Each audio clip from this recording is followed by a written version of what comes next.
my name is DeGrandpre, and I'm from Hellgate High School in Missoula, Montana. And for my project, I measured ion exclusion in partially frozen water and the effects of the newly concentrated water on Daphnia magna mortality.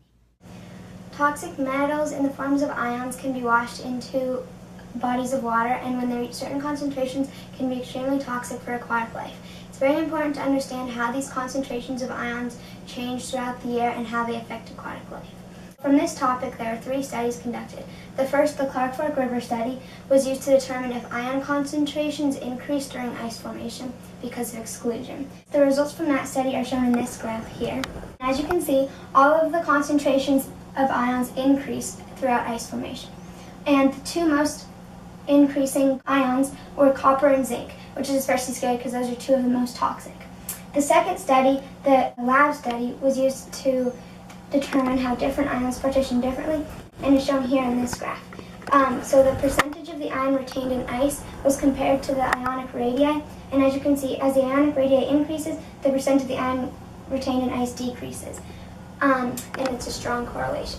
Finally, the Daphnia magna mortality study determined if the ion concentration increase during ice formation has a negative effect on aquatic life.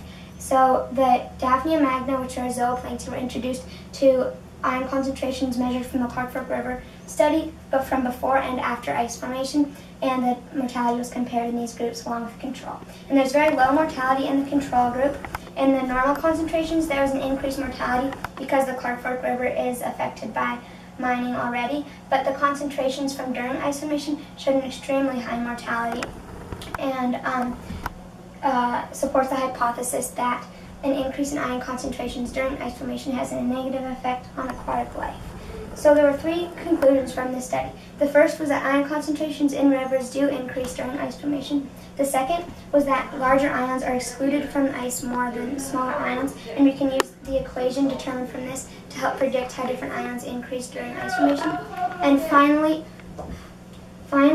the Daphnia magna mortality study determined that the increase does affect aquatic life and can be extremely harmful.